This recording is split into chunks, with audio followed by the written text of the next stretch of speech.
1, 2, a 1, 2, 3, 4.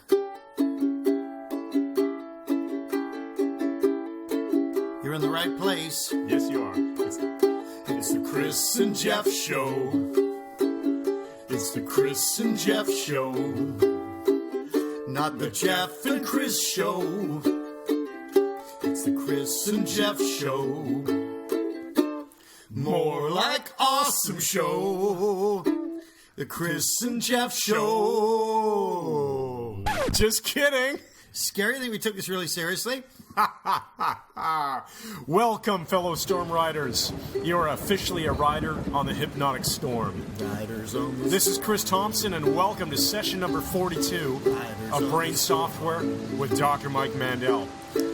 He wears steel-toed Blundstone boots, has recently started taking ukulele lessons, and believes that the Argentinians are the world's finest AC/DC Yes, they fans. Yes, and we are here. Thank you, Chris. I'll just put down the ukulele, the thinking man's violin. I am back. I think that wins the award for the loudest podcast intro of all 42 podcasts. I think it certainly wins the award of the least important, the least significant, and the biggest waste of time. So let's move on. Now, it's just fun to do hilariously stupid things. Well, I often do things purely for my own amusement. Right, so let's That being a remind case in everybody point. of the important lesson in Mike Mandel's life is I prefer life to be Effortless, enjoyable, and vaguely mildly annoying to other people. Vaguely, that's right. the word, not mildly. And I think we've fulfilled all three criteria of that beginning. So, Chris, we are riders on the Hypnotic Storm. There is a Hypnotic Storm raging worldwide because we have caused it. We are wiping out ludicrous scripts, inefficient teaching, poor hypnotists. We are raising the bar ridiculously high so that even we can barely reach it. And I have to say, I love getting emails from everybody who is a student at the Mike Mandel Hypnosis Academy, where they send us in their emails telling us about their awesome successes, their questions, and we've been answering them on the webinars that we've been doing. Not a commercial. Anyway, let's get on to No, but some... just let's say we now have students in Norway, the U.S., all over the U.S., Mexico, Canada, Austria, the U.K., France, United Arab Emirates, New Zealand, Spain, Ireland, Germany, Luxembourg, Turkey, Australia, Taiwan, Switzerland, Bahrain, the Netherlands, Bulgaria, Indonesia, and Puerto Rico. That's awesome. All people studying with us online. You're reading the text I sent you from earlier this week when I Chris, counted up all the countries. Yep. Oh. What do we got today? Okay, I want to start with the as-if frame because you had an interesting conversation with me yesterday, Mike, about using the as-if frame for fitness goals. Oh, that's right. So now, don't just jump right into it. Explain for everyone what the as-if frame is, how they can use it, and then explain how you're applying it to your own life in this case. Oh, okay. Well, All right, there you go. I stand chided. I was about to do just that, but apparently doing just that needed to be interrupted so I can learn to just do that. Hold on. The as-if frame basically is a really cool technique where you behave as though something has already happened or you already have the resource in question. Now, the example I give is I worked with a woman a number of years ago, older lady. Her husband had died, actually her second husband. She was in a deep depression. And I worked with her, and in the session basically said, okay, it's 2 years from now. Act as if it's 2 years from now. You have a social group. You're having fun again, you're functioning again, because even after the death of a spouse, most people, and again, most remember is only 51%, although in this case, I think it's about 80%, begin functioning fairly well after a couple of years. I'm not saying you ever get over the loss completely, but she was still struggling.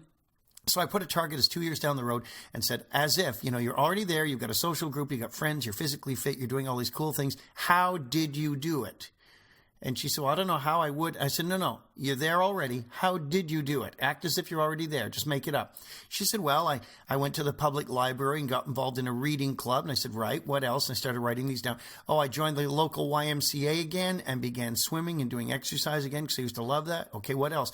Well, then I got into a dance class and I started playing bridge with some friends of mine. And then we wound up going on vacation together. And she just went through all this stuff off the top of her head. And I handed her the sheet of paper and said, there, you've just designed your next 2 years. And she followed up by acting as if she already had the resources. Now, That's you awesome. can borrow resources from other people by acting as if you already have them. How would you stand if you felt powerful? How would you walk? How would you move? What would your thoughts be?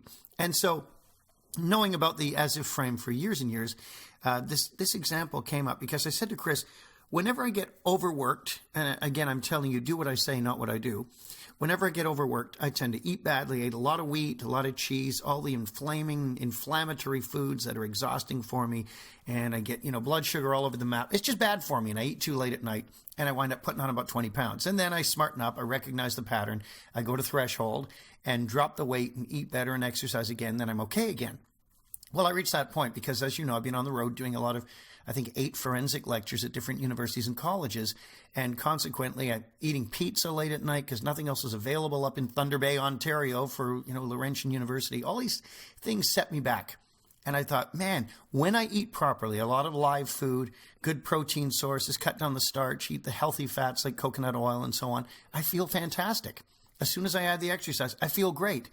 And about 7 days into it, I always say to my wife, I've got to remember in the future how awesome I feel when I eat right and exercise. I always forget that and then tend to frame it as, it's going to be a drudgery to do this. Mm-hmm. Well, this time I remembered. So yesterday, I decided that was the start day. Got up, ate lots of greens, high-quality proteins, no junk, no garbage, didn't eat late at night, lots of alkaline water, did my combat conditioning. You almost said lots of alcohol. Lots of alcohol. No, not that. None at all. Lots of exercise, the right kind. And I determined to use the as-if frame. So I started acting as if I'd already been doing it for 2 weeks. Right. And I went to the mall, and I was walking through the mall and picking up the stuff in my post office box because I don't let people send things to my house because I'm so severely private that if you try to get in, I'll probably shoot you or something. Well, I would if I had a gun. But so I'm at the mall, which distances me from the world for a while, and I walk around the mall, and I realized I did feel great. I felt energized. I felt fit just by adopting the as-if frame really, really congruently. And so I'm feeling great now instead of, I'm tired, I've just started a workout program. You could adopt the as-if frame if you have never been on a good workout or diet program in your life. Just act as if you've already been on it for a solid month, past that difficult sticking point, right, of getting it to be a habit, and then continue it. Of course. And if you say I'd have difficulty doing that, it wouldn't work in my case, then just apply the as-if frame. Act as if you're applying the as-if frame. That's right. A bit of a cough. Although the bad thing is I've been fighting the stupid cold for over 2 weeks. It's that deep down in the sinus one that so many people have had. Yeah. When we talked about this yesterday about applying it to fitness and you explained to me, look, I want to talk about this on the podcast, the as-if frame. Yep. It made so much sense. I mean, you've been bouncing off of threshold for probably the last 6 months. Yeah, I'm totally aware I have been. Yeah. Oh, yeah, because it's just, it's not important enough now. Right. And suddenly it has become. And the same thing happened to me. I said, I'm so glad you brought that up because I had been letting my own fitness regimen slack off since the end of summer. I was going out and doing... it needs to be said, I joke and call Chris the fittest man in the world. He's the fittest guy I know without any question. And he's sort of my role model in that area, although trying to model his fitness at age 60 is somewhat of a mistake. But the thing is, though, Chris, if I don't maintain the as-if frame and keep going with it, then jiu-jitsu classes become really, really difficult and I get injured. Definitely. So anyway, guys, the bottom line is if there's something you want to do, if you want to be a good speaker, if you want to be... whatever it is, act as if you're already there. We have that great belief of jump in at the top and figure it out when you get there. All right, let's move on to something we promised we would discuss, and I'm the organizational guy here, and I let this one slip. Noah had sent us in a question in July, and we meant to include it at least 2 podcasts ago. Thank you for sending us in the reminder, Noah, to address this, so we're going to address it. The question came in about using hypnosis for bone lengthening. Yeah, making actual physiological shifts with it. Right. So my understanding of the situation is that Noah has one bone on, I can't remember, it was an arm, I believe. I thought it was a leg. I thought it was the femur. Sorry, well, the principle's the same. Doesn't matter. Yeah. I apologize for not remembering the detail, but there is one major bone that was a little bit shorter than another, and he wanted to know if it's possible to use hypnosis for bone lengthening. Now, the reason that he's interested in hypnosis in the first place stems from what he described as a nearly life-threatening insomnia condition where a hypnotherapist that he saw essentially brought him to normal sleep, or what he called almost perfectly normal sleep in one session. I want to come back to that in a minute because the whole idea of doing stuff and doing your best work and getting clients result fixed right away is something that Mike teaches to every hypnosis student. That said, insomnia is a very classic case where we know hypnosis works. Not so much information out there on things like bone lengthening. Right, where you're trying to make physical shifts in the body. Now, we know, at least I believe that, we don't know it, but I believe that the unconscious mind has a blueprint for perfect health. And it has to. The implication is it does, because how do we know to get well? I mean, if you get the flu, you don't know consciously to produce, X type of antibodies and macrophages and everything and envelop the virus. And so you don't have a clue about that, but the body does it automatically. It expels the toxins and all of these different things and makes the necessary requisite adjustments. You begin to get better again. I believe the unconscious mind has a blueprint for perfect health. The question is, how far can we go with that? I know there have been Russian experiments in the 50s and 60s with bone lengthening through low voltage electrical current delivered over a period of time, but that, again, is outside the parameters of what we're discussing. The bottom line here, Noah, is we don't know. We really don't. We don't know what the limits are of what we can do with this. Now, you can certainly remove a secondary molar and tell the bleeding to stop when the blood reaches the top of the tooth socket and form a clot. And it'll happen. The platelets will aggregate and a clot will form in direct response to the instruction given in trance. So, who would have thought that until it was somebody initially gave it a shot? Who would have known that you can make warts dry up and fall off in response to suggestion? Well, we know all sorts of things now that we didn't know then. So maybe this is something that needs to be checked out. It's something that needs to be attempted. The worst that will happen is that nothing will happen. But on the other hand, what if over time the brain is able to make that sort of adjustment so we actually get that kind of growth in bone tissue?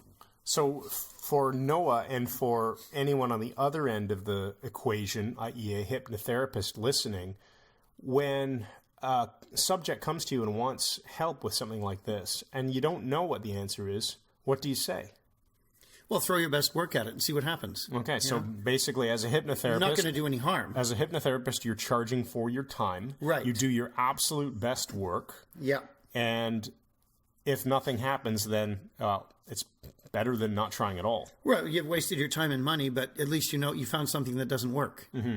Well, but you certainly wouldn't want to go and see a hypnotherapist for a year and keep paying for weekly. I mean, not going to happen, that right? That starts to sound like psychoanalysis or something where you just keep going back and hope you eventually work it out. Yeah. What I would like to see happen is go to a hypnotherapist who's willing to help you out with this and then use self-hypnosis and regularly practice self-hypnosis for the purposes of having your unconscious mind unlock the potential to grow that bone to its normal length, normal adult length, see what happens. That way, at least you only pay for one initial session and take over the work yourself. And you learn how to go into hypnotic trance yourself. You give yourself the direction, and you don't have to pay for that, which is something anyone can do. And again, there are considerations here, Chris, too, as to, the age of the person. Mm-hmm. There's certain things, it sounds macabre, but I say many times, you can take all the vitamins and everything you want, and all the medicines that you want, and get Botox and all these things, but the death rate is still one per person, no matter what we do.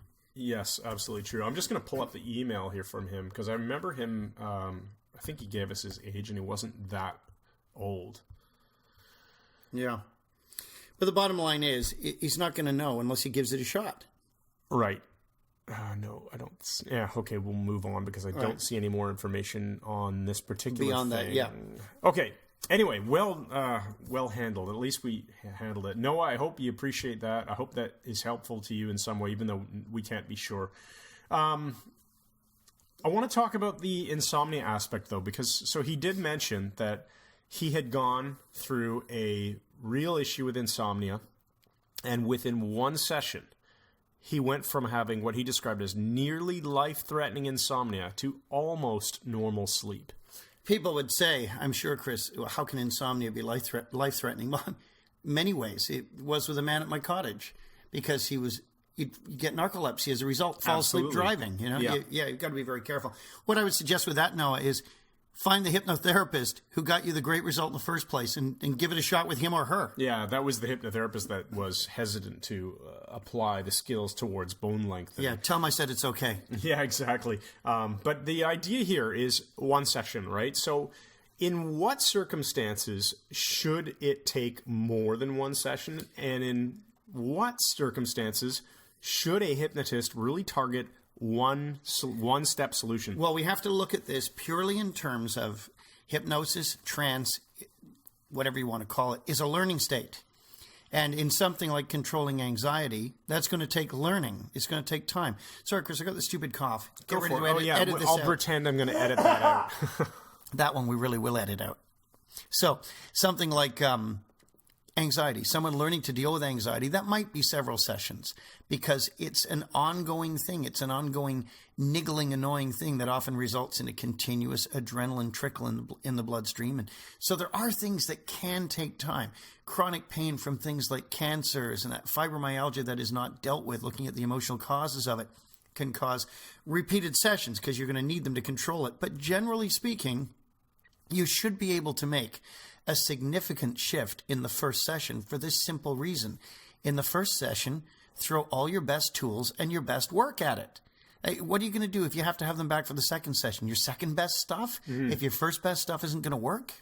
And so I can remember situations where you've talked about doing more than one session, but only because you were attacking a problem from a different angle. So, right, for example, that can be the case. The cancer patient with the blocked hepatic duct. That's right, yes. And the itchiness. And causing the itch to move to the bed, then her daughter's bed, and so on. Right. Whereas first turning down the itch, dialing it down did not work. And yes, but moving it did. So, right.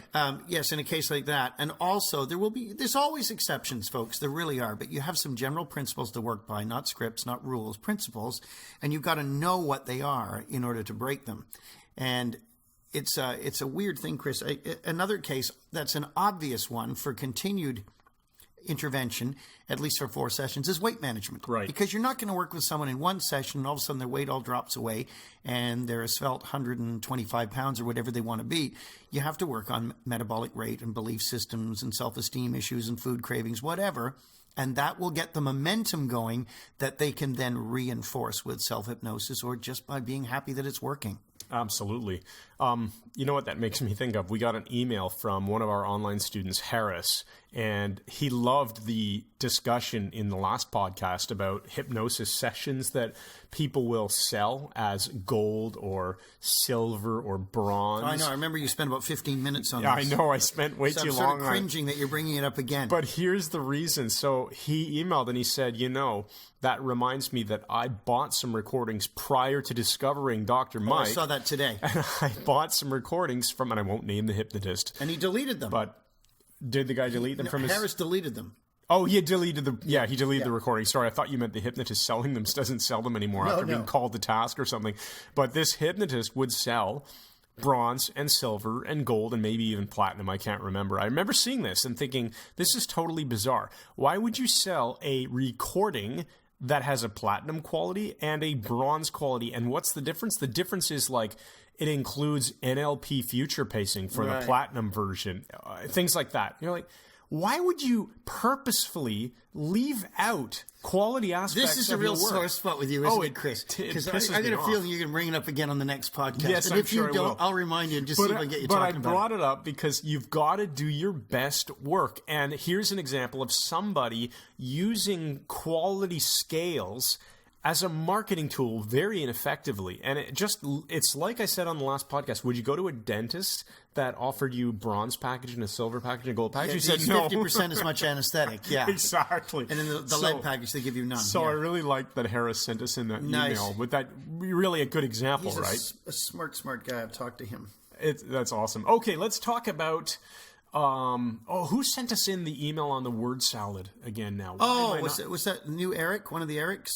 Eric, yes, it was Eric. Thank you. I have it written down right here. I'm foolish me. Okay, so Eric sent us in a really great story about word salad. Basically, he had done some reading it was Patterns of the Hypnotic Techniques of Milton H. Erickson, I believe, Volume 1. Okay. And because we had talked about some book recommendations on the last podcast, then it inspired him to go out and we buy in the know shorten it to Patterns 1 and Patterns 2. Patterns 1 and Patterns 2. But for those of you who are looking at it for the first time, Patterns of the Hypnotic Technique of Milton H. Erickson. MD. Now, Chris, do you want to just explain what word salad is? Yes. So there's a really interesting story in that book about Erickson dealing with a schizophrenic patient. And the schizophrenic patient and I think there were more than one, but this was just in one particular case, the patient would speak in word salad. So he would speak in utter nonsense. This is something Mike is very good at modeling. It's hilarious to watch him do it. And he would speak in word salad and go on for long periods of time. But what Erickson discovered is there were actually some pieces, through transcribing all of this, recording it and transcribing it, they would notice there were some coherent bits of content disguised with layers and layers of word salad. And Erickson actually broke into this schizophrenic patient's model of the world, entered his model of the world by just modeling it. So he would sit beside the guy, he would listen to his word salad, and if it went on for 2 minutes, he would respond for 2 minutes. But Chris, the level of auditory acuity for Erickson to be able to pick this up, incredible. So he would mirror and match the guy. So the guy would speak for 2 minutes, he would word salad back for 2 minutes. The guy would go on for 15, he would go on for 15. And after a certain amount of time, I can't remember what the patient did exactly, but I think it was something like he turned to Erickson and said, well, thank goodness somebody here speaks normal English. Yeah, or somebody knows, somebody figures out what's going on here. Or something. He just, boom, cracked him right out of it. So Eric sent us in this wonderful story where he has I think he said 5-year-old or maybe 4-year-old son. A young kid. Who would do something quite similar. Instead of word salad, though, it was more like word mumbling, talking with your mouth closed and just sort of... Well, he said the kid would talk, but keeping the lip closed, lips closed. So you can't understand talking him. Inside his mouth. Right. And now knowing that you cannot deal with children using logic, and in fact in any emotionally charged situation, you cannot deal with the other person through logic alone, Eric decided to just enter his child's model of the world by modeling that same method of speaking. So his son would speak, and he would speak back that same way. And they exchanged back and forth a bit. I think it went something like that. And then his son said to him, Dad, talk normally. So he entered the world, kept talking back at the kid the same way, and finally the kid just reverted to normal speech. So Chris, this is really interesting because this is very much your field more than mine. Chris has this amazing... Talking to Toddlers program. He's a specialist as a parent and an NLP practitioner and a hypnotist and an engineer and an MBA and a jiu-jitsu master and all these things. Chris is a specialist. Master now. That's good. Well, okay, I was giving you a bit. He's pretty good at it. He's giving all the methodologies on how to deal with kids. So I want to ask you one now that came up with someone I know. We're not going to use any names, but her young daughter, who I think is about 4, is going through a phase now where she is an authority on everything, and she will not be corrected. For example, she said to her mom, off is spelled O-O-F, and the mom said, no, off is spelled O-F-F. Yeah, isn't that so? Yeah. And she said, no, it's O-O-F, and the kid gets madder and madder, and the mom said, but the mom gets into it with her and says, I'm in my 40s, I have a dictionary, I can look it up, I've lived longer than you, and it's O-F-F. Nope, it's O-O-F, and the kid will not back down on it, and it's causing tension. About 4, yeah. Okay. So what advice would you give here, Chris? Oh, this is so funny. Not for them. No, I mean, it's funny for me to listen to because I can remember not that long ago when my youngest was that age. You cannot argue with a 4-year-old with logic, basically ever. So the first mistake is in attacking this problem as if it's a problem, because it really isn't a problem. Right. The second mistake is in dealing with it logically rather than emotionally. So if I had a child doing the same thing to me and saying, oh, Daddy, off is spelled O-O-F, and I would just say something along the lines of, well, that's one way you can spell it if you want to. I would just let them control the situation. You can spell it however way you want. And then I would sidetrack the conversation elsewhere. I would, first of all, not deal with this in any manner that required solving. This is a 4-year-old who's spelling a word wrong. Yeah, good thing she's spelling it all. Exactly. That was my next comment. I would want to reinforce in my own mind, hey, this is great. My child is interested in spelling as opposed to showing no interest in school type of work whatsoever, which would be worse, right? So you have a child interested, so frame it in your mind that way, and then don't correct it. If you don't want to say, let's say you make the mistake of engaging logically and saying, hey, that's not how you spell it. It's spelled O-F-F. I can show you a dictionary. No, it's O-O-F. You say, okay, Sure, you can spell it that way. That's wonderful. And you know what? Spelling is a fun thing to do, isn't it? And I remember when I was learning to spell, sometimes I would make mistakes and sometimes I would get words right. But anyway, anytime you ever want to know how to spell a word, and if you're not sure, you can come and ask me and I'd be happy to help you. And you can spell words however you want. So you're not contesting it as right or wrong. You're acknowledging the fact that she is spelling. I mean, this isn't a 14-year-old kid. No. You know? Yeah. Yeah, just don't, I mean... And kids will get, they want to be right, Chris. I can remember being quite young, and my father, who was an engineer like you, taught me to say a rainbow is a refraction of the sun's light. And I remember a couple of dear old ladies correcting me, going, "You mean reflection?" No, actually, it's a refraction. I and I was like, do mean furious. Yeah. For those of you who haven't studied physics, may not. I'm over the trauma. Appreciate the annoyance that would cause to an engineer. Reflection? No, sorry, that's what you get from a mirror. When was the last time that a mirror created a rainbow? Ken Sweatman, let's go.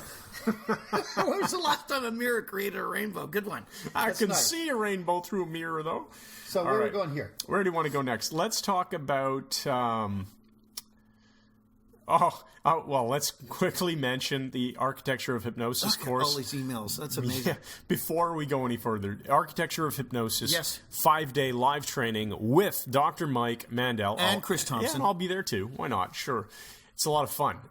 It's a Saturday, Sunday, followed by a Friday, Saturday, Sunday. So 4 days off in the middle, which is really awesome to absorb the material from the first weekend. November 23, 24th, followed by 29, 30, and December 1st. And some are coming in from out of town, out of country. Yes. In the past, you've had Czech Republic, Holland, Ireland, and we're having U.S. coming in again, which is great because you have 4 days to explore this absolutely awesome first-rate city. We will be holding fewer live trainings going forward. We cannot continue at the pace of, I think, almost 4 of them last year. Right. It's our 4th one. We're going to fit in the mindscaping and everything, too. But if you want more information, send us an email or check it out. MikeMandelHypnosis.com/class. And that's how you can find out more and register.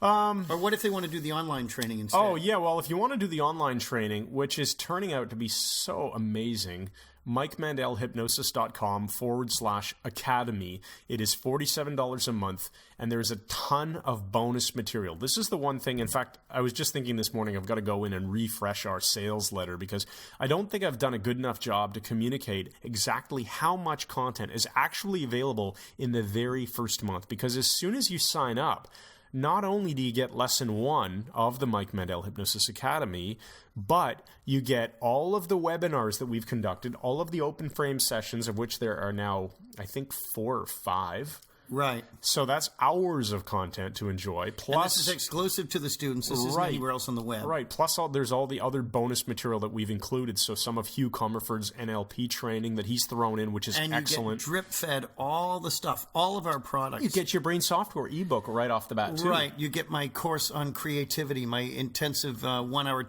training on creativity, which I teach the price system, which corporations pay me a fortune to teach them. And they also get, I don't even know if I've mentioned this, but you get the video that where Mike teaches to, I won't name the organization, but you taught an organization in California how to get anything you want by just using 2 simple techniques. And did you see the response? They save thousands of dollars. Flipping out over this. Anyway, it's great stuff, there. Guys. Check it out online. Yeah, so the key point I wanted to mention is we are so confident that you will love this material, and it is for more than just learning hypnosis, that when you sign up for the $47 a month rate, anytime in the first month, if you say, hey, I don't like this, we'll give you a full refund.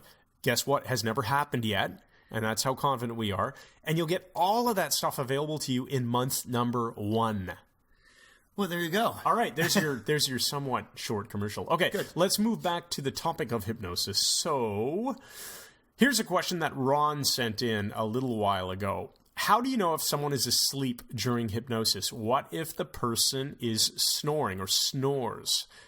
If they're snoring, they're not in a hypnotic state. You don't snore during hypnosis. Now, what if it's not quite consistent, with every breath snoring, but just a snore noise that happens to... Well, they might be bouncing off a sleep That's state if what they're I'm so wondering. relaxed. Yeah, but generally speaking, that's why I do not recommend you have people lie down. Exactly. I mean, there's some people who are recommending you practically put them in a bed. You know, get them to lie down with a pillow and a nice Give them a comfy teddy bear. eider down over them. And, well, a teddy bear's okay. Yeah. Fires great anchors. But putting a blanket over them, you're setting it up for them to sleep for put crying on, out just loud. Give them a teddy bear and a blanket and put on a lullaby. Oh, and, send them to Hawaii while you're at it. You know, and they can lie on the beach. No, I mean, no, we don't mean to make fun of it, honestly. it's not a good idea. You don't want them falling asleep. You really don't need your subjects lying down. You don't need them in one of those lazy boy chairs, that a recliner. That's too much risk of falling asleep. So instead, let's say you're working with a subject and they're sitting back in a normal-ish kind of chair. You'd want to use a comfortable chair of some sort, but you don't want them totally reclined and falling asleep. If you do hear any kind of noises coming from the throat that sound like a snore and you think the subject might be asleep, Mike, might it make sense to give them a direction to move and see if they respond? Oh, sure. Yeah. Just test your work. Test, right? your work. How do you know if they're asleep? Ask them to notice which one of their hands is going to start lifting. Well, just say, and if you can hear me fine and are able to respond, nod your head now. Yeah, I guess that's a little easier. Yeah. Why go for the Or catalog? you can shake them and say, are you asleep? You're pretty sure they won't be at that moment. Don't do that. So test your work is the bottom line. All right. Here's one that I wrote down a little while ago and we never used What, on you mean you made it up? different podcast. We wrote this down. Reality and truth, Mike. Do they matter? Do they matter? What? Language police. Do they matter? How do they apply to the client's model of the world? Okay, I think I know where we were going when this came up.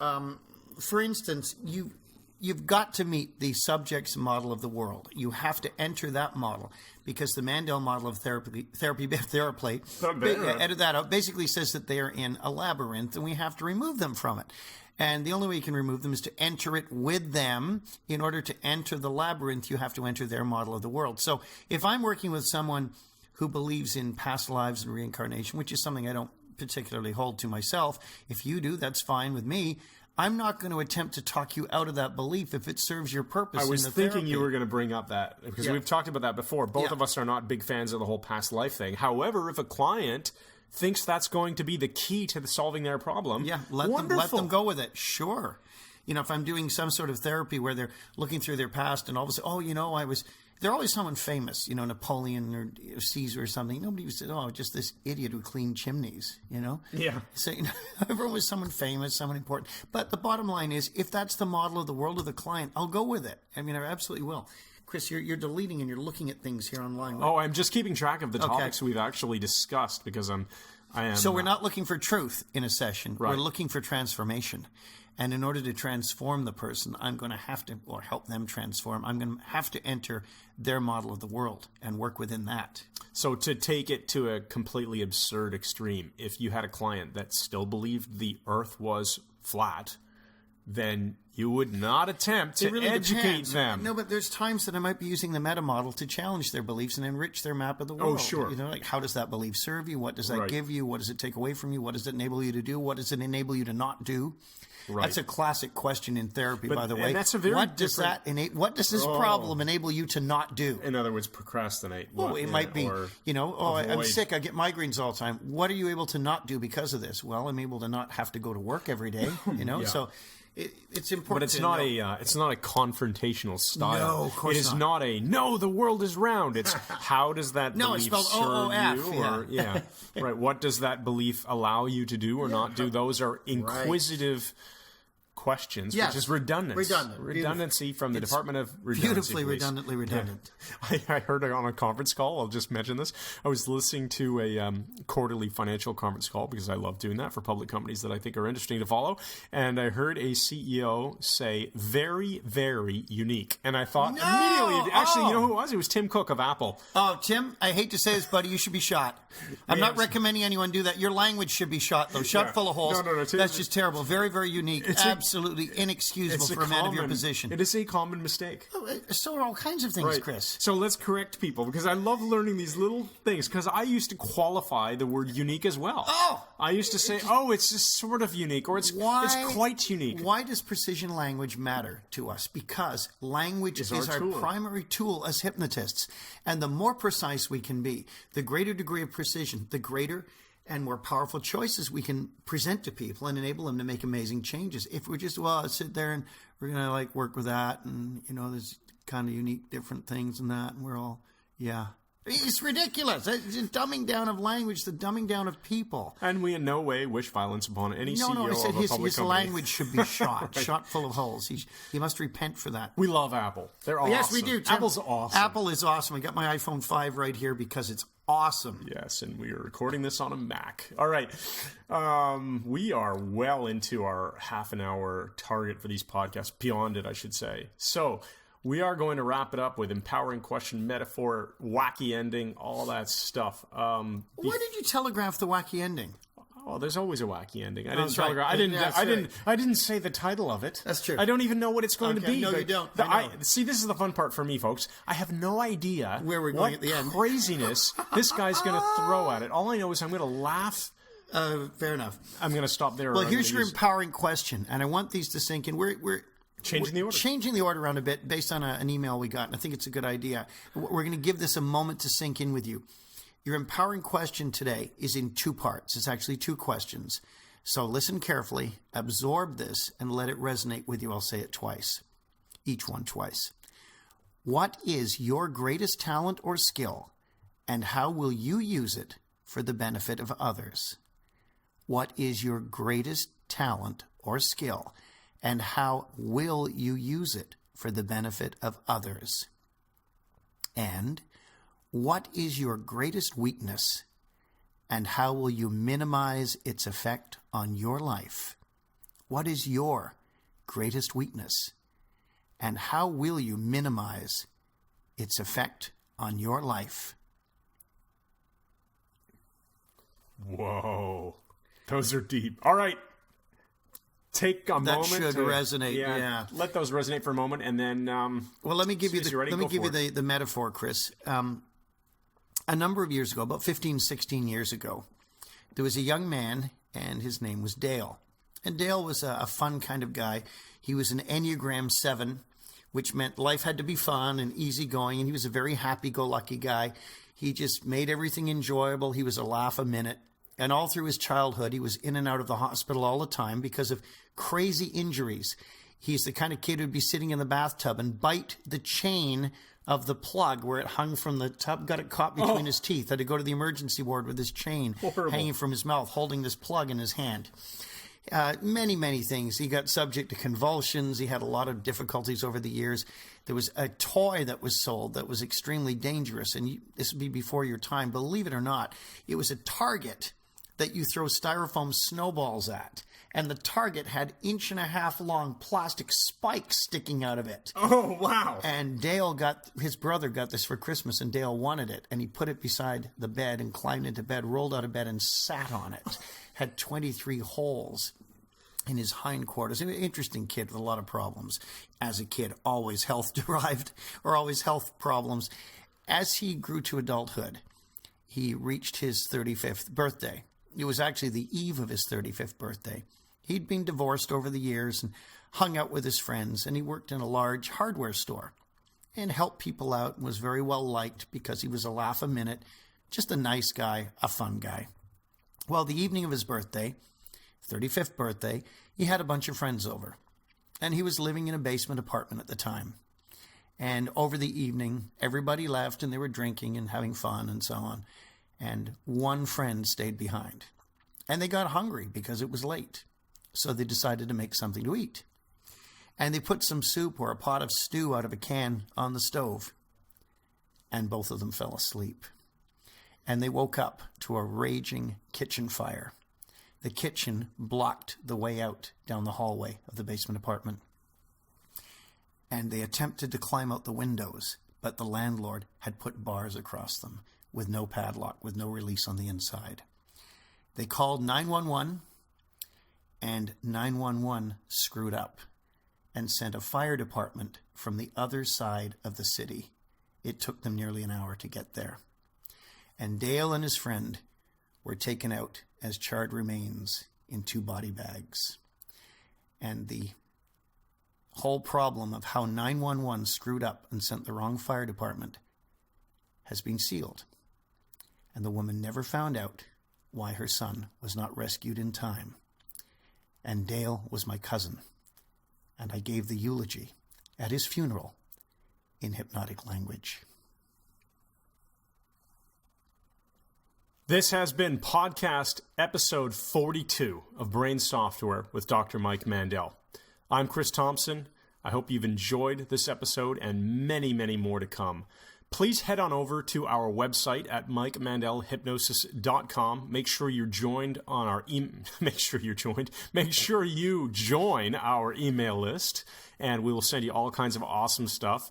And if you've enjoyed this podcast, please head on over to iTunes and leave a rating and write a review for the show. We would really appreciate you helping us get the word out. If you're interested in studying hypnosis either online or in person, you can visit MikeMandelHypnosis.com/academy or /class for the live class. And there's all kinds of awesome stuff waiting for you on the other side of that. Come study with us. You're going to love it. See you next time. You know, Mr. Thompson, I ever told you the rather fascinating story of Squatter's Revenge and the Bryce Morgan Magic Show? I've not heard this one. I think you'll like it. Towards the end of 1917, when Lady Melbury's son was growing up and looking remarkably like Bryce Morgan, Morgan was given a gift by Lady Melbury, and it was a fountain pen of gold. It was worth quite a lot of money, and he was very proud of this thing and used to keep it in his pocket all the time. Well, Squatter was just so damned irritated by Morgan always picking on him and setting up these remarkable jokes. He stole his pen. You know, I just hide this damn pen of his and annoy him. Well, what made it particularly funny was there was a magic show used to come through town. There was a Chinese chap. His name was Ching-Ling Fu.